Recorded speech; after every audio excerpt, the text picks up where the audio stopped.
So Powers of X happened and House of X happened. Changed the game for X-Men. One of the best X-Men runs. I'm not saying anything unique here. Go on the internet, you can read BuzzFeed articles, the 50 reasons why this is the best X-Men comic of all time. You know, that sort of stuff. It was great. X-Men's my favorite Marvel property.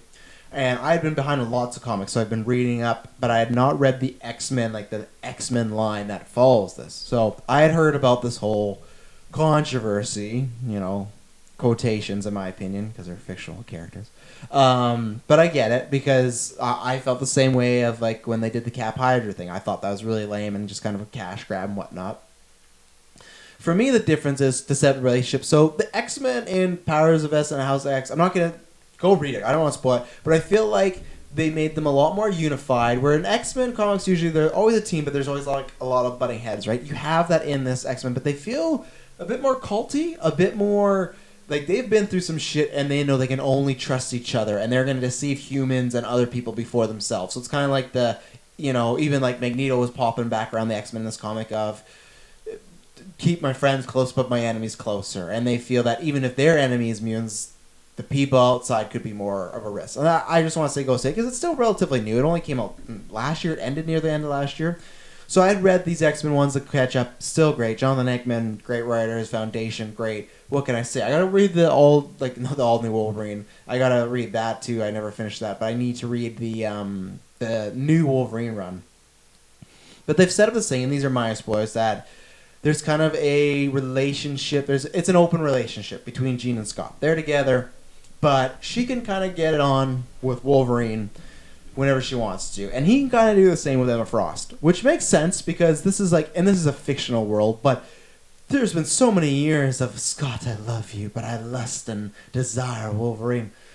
If Scott's fine with it and Wolverine's fine with it, this seems like the perfect situation. Like, clearly that was the thing in the past that they weren't, right? They wanted for each other. But if they could find a way to, you know, share and have a nice open relationship, the three of them, and then Emma Frost be like that, you can never trust her sort of person in the equation, but, you know, taking her out of it, to me it's like, this makes sense.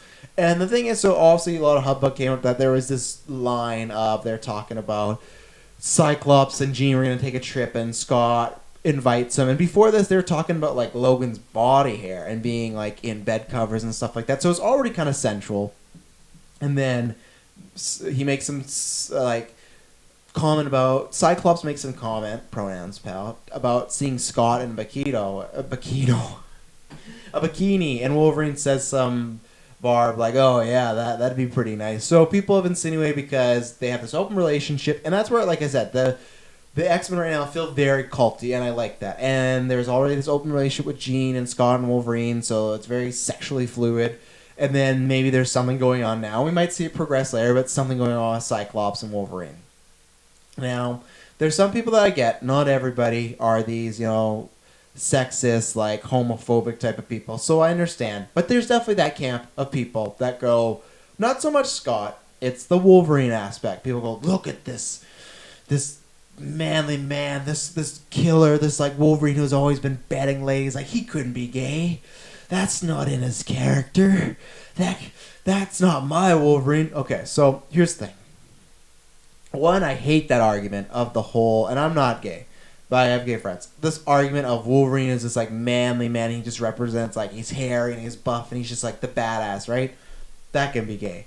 How many versions of straight people are there in the world? There's wimps, there's geeks, there's loners, there's emos, there's badasses, there's people trying to be badasses, there's hipsters. So the whole like this really badass male-driven character couldn't be gay. He can be 100% gay. So that's one argument that I throw out the window. Two is that that's not Wolverine. He loves Jean, and we've never seen that before in the past. I understand that, and that's where I do understand some people being like, hey, even I can use the example of Birds of Prey with Black Mask. When I heard he was being gay, I didn't have a problem with it. It was when they said they were going to make him really flamboyantly gay. Two things I heard. One, could that come off like a stereotype? It didn't in the actual movie because I think they played it the right way. And even though they didn't even say it was gay, they kind of bit their tongue. But two, I was worried that they would lose all the aspects and characteristics of Black Mask, and they put that in there. It's a very different Black Mask. It's still, I want to see that true to form. If check out our review, they do that in Birds of Prey. There's like 25% of Black Mask, and that I know and love, and then there's a lot more of this new version. I still like the new version. I just go from that. I go, I still wish I saw a comic accurate version. Even if he's gay, I don't care. Just the whole very cold, brutal, kind of Anton Sugar, Black Mass sort of way. I wanted to see that because we haven't seen any versions of him. And that's where I throw out two things. One, clearly, if you read these comics, Wolverine is still acting like Wolverine. He's a bit more friendly, I'd say, in these more comics, but he's still like, that's just Wolverine, I think, in general nowadays. He's a bit more open. He's been through a lot. That's another thing. One, he's been alive for how long? I imagine he's going to experiment. He's never going to die. So, I guess try some dig. So the thing is, one, his character hasn't changed. His personality really hasn't changed. And if it has, it's because he is growing and adapting as a character. Not because, all of a sudden Wolverine's sleeping with dudes or sleeping with Scott, or maybe they're just experimenting, right? And their love for Jean has like some sort of bond with them. So that hasn't changed. And this is the thing for me that's the biggest thing and why I'm for it. Because it is like, this is different. I'm always for new adaptions of characters that are this old. And that's why my Black Mask example of I wanted to see the OG one and then adapt. But if not, we didn't get that, that's fine. And I still end up liking that version of Black Mask. Wolverine has been around for... Let's get the official date here. I was trying to think about this. Wolverine debut. Let's see. When did he debut? I know he was Hulk villain...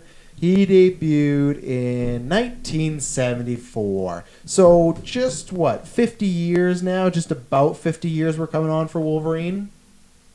Hashtag math. There's been many versions of Wolverine. And that's the thing, especially with comics. That's why I'm one of the biggest fan of Ultimates, that they took someone like Kraven the Hunter, this badass hunter. I did say that. It's just weird to say hunter, badass hunter. Badass game hunter. And made him a reality star, like a reality show star who was a wimp and could only take one punch from Spider-Man. And I can understand when people might go, that sucks. And this is coming from a guy, if you know anything about me, I hate the Jared Leto Joker version. I hate everything about it. There's nothing good about it. But even if you go back to our podcast, the newscast we did in 2015 or 2016 leading up to it, I said, I don't like the look. I'm not a fan of it, but I could deal with the tattoos. I just think they were a little ham. Hashtag damaged. And 3, I'm not necessarily liking the look, but I think Jared Leto's going to kill the performance because I'm not always the biggest fan of Jared Leto, but I think he can be a great actor.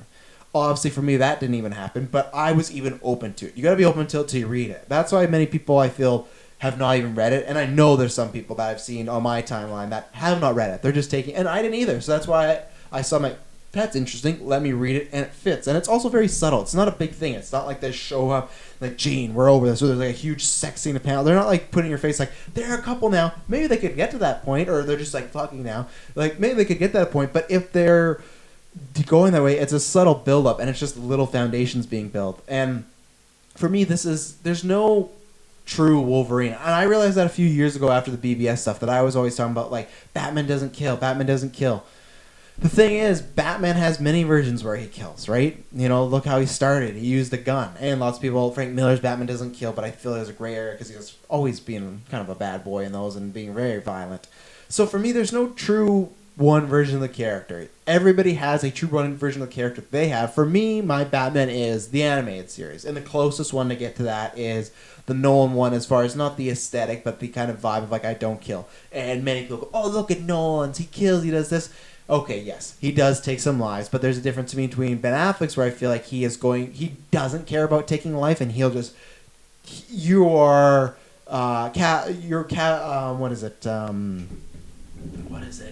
casualty damage or something like that. But like that's the thing with Bale's Batman. I go, okay, he has to save he has to get through this. If some people die, it's unfortunate, but he's not, as he says, and people always forget this, in Batman Begins says he will not be the executioner. People may die. Yes, he's pancaking cars, he's fighting crime, he's trying to stop a bomb from destroying the city. People might die or get hurt. I get that. Where Ben Affleck's Batman, I feel, is just a murdering machine and doesn't care about anything. And then people go, that's the point of that character. I don't think it was written that well and written that way. So, with Wolverine, same thing. You go, there's so many versions, and he's been around for so long. Why not try something different? And that's the biggest thing. If you don't like it, it's not going to affect anything. It's not going to change your look at Wolverine. You might, like, that's my same thing that some people might, I've seen that, like, this takes down the character for me. And those are from like the really homophobic people, right? And it's just like I don't well, I guess I don't understand those people in general. But some people are even on the line. They're not homophobic, but they still like this is not his character. This is kind of like hurting Wolverine. No, it doesn't. This is one run. This is one version. Every time a new writer takes over, this is a new version. I guess like like you could say the true version is the guys that created it. But would most people say that Bob Kane's version of Batman is the definitive Batman? Sure, he created it and Bill Finger helped, but lots of Bob Kane's ideas were bad. His were the gun, and if you see Bob Kane's original look. So it all comes down to a version you like, a writer you like, an artist you like. And if you don't like the storyline and it doesn't fit for you, that's fine. But for me, I fully endorse it because it's do something different. That's what happens when these characters are 50 years plus, like a Batman, Superman. You got they get stale, and that's why I applaud Zack Snyder even for doing BVS. I think there's a better route they could have went, but you got to do different versions of characters. Same with the Pattinson's coming up. That suit some people are memeing on. I don't like it, right? It just looks like what is it, like Poor Man's Billionaire or something like that. Daredevil. It's a look. It's something different. It's to that version, and that this Pattinson Batman, maybe he kills. Maybe there's a middle 50-50. I don't know, but you need to find the version you like. So for me, I fully support because it's doing something new, and I like that. I like this idea of, okay, if they are together, what dynamic does this create? Is it always subtle? Is it going to cause a problem? Is it going to cause a rift between Jean and something? Is it going to cause a rift between them at some point? Is that going to strengthen the relationship? I don't know. That adds a lot of dynamics. I like, in general with comics, and especially because this is X-Men, I feel like they have this a lot, but in comics and media, when they play with, look, I was just talking about Raylo earlier, right? When they play with like the idea of different type relationships or sexual fluidity, stuff like that, because that stuff you can get great character moments and great writing out of, where fighting the bad guy who's going to destroy the world, you can get that, but we've seen that so many times. That's where I endorse this, because it's something different. So let me know in the comments down below if you don't like it, if you do like it. I don't know. It's, for me, it gets that 2 thumbs up. But if you don't like it, tell me why and explain why. Don't just be, I don't like it, and that's not my Wolverine. Educated, no insults, we can have a great conversation. So